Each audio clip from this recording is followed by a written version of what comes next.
Okay, let's review first what we had discussed yesterday. It's about point, line, ray, and line segment.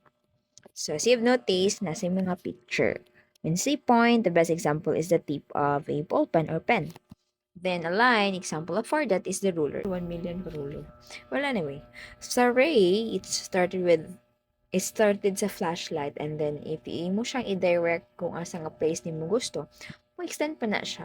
So, wala siyang ending. Hangtod sa kaya niyang makater kung asa pa doon.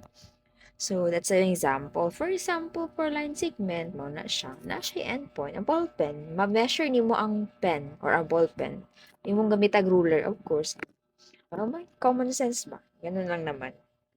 So, let's move on to angles and planes.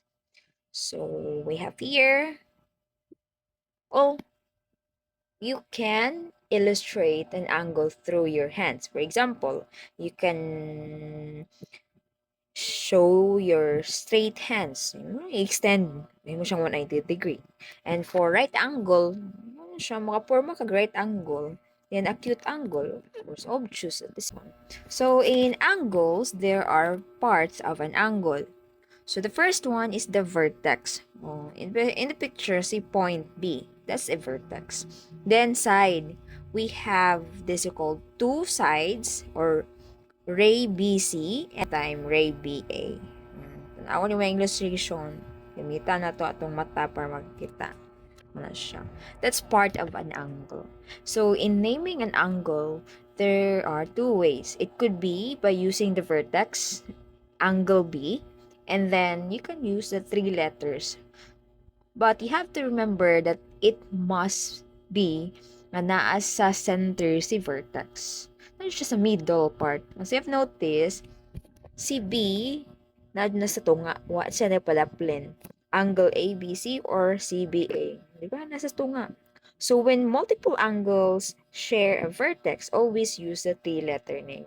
Dili pwede upat na if you make an angle yun.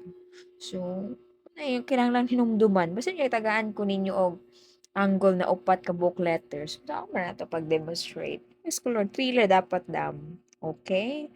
Mo na siya ang dapat ninyong mahinumduman. So we have now a plane. A plane is a flat surface that extends infinitely in all directions. It has length and width, but there's no thickness. Whatever mas nakalak ka baga, it's still a plane. The best example for that is the table, kanang surface sa table.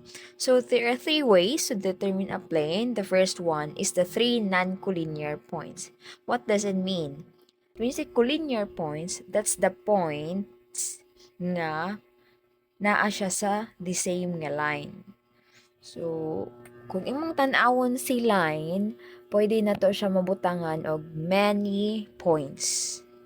Maka-create kag many ana because that's infinitely move in different direction. Kumbaga from left to right ganon. When you say non-collinear, it is not on the same line. Or maybe the 2 points is on a collinear, or let's just say you have a collinear points but the other one is non-collinear. Saag siya. If the best example for that is, for example, if the 2 points, say A and B, were mudong siya alturas and then ang C, mudong siya ICM. So, muna siya, magsaag siya ba? And that's the time you can make a plane. Katong distance nila, makamake a plane. So, the best way to determine a plane is through non-collinear points. 3 non-collinear points. And then, you can determine exactly one plane for that. And then the other one is a line and a point. If there is a line and then a point that is not on the line, then, of course, you can make a plane. And the other one is two lines intersect. So, two intersecting line can make a plane. So it's always coplanar. That's what you have to remember when it comes to plane.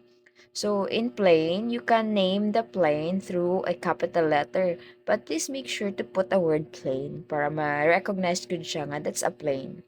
Because you can also use a capital letter in a point, diba? So you have to think about that one. So We have to remember what are the three parts of an angle, how do you name an angle using three letters, and what will happen if the measurement are incorrect.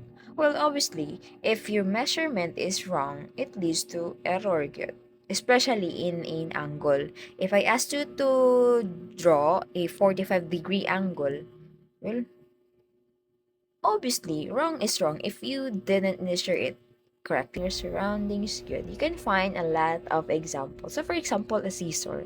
When tanaw sa scissor, you can make an angle A, B, C. So, in notation, you have to write that one. You have to symbol angle ABC or CBA. That's when you open the scissors. Dili kay scissor, you have to state that it is the scissor is open para makapoint out ka sa angle. The other one is an open nga door. So, as you've noticed, angle DEF. You already make an angle for that. So, as what I have said, it must be in a three-letter gyud sa pag-name sa angle. Dili pwede upat. Ano? Next, a plane. Okay. As what you have noticed, a plane M. So, pwede na gud siya you can use the word plane M as to make a notation for that. It's a dining table. That's one of the example. Another, your wall or your glass board. That's one of the example for that. And you can write any letter or you can choose any letter as long as it is a capital letter. And don't forget to write the word plane. So that's how you make a notation for a plane. Well, that's all for today, everyone. I don't think I need to explain further because it's so easy. So, as generalization for this week's lesson, a point is an exact location named with a capital letter and it has no size. For a line, it extends infinitely in both directions and it is named by any 2 points. Ganon. For ray, it has one endpoint and extend infinity in one direction.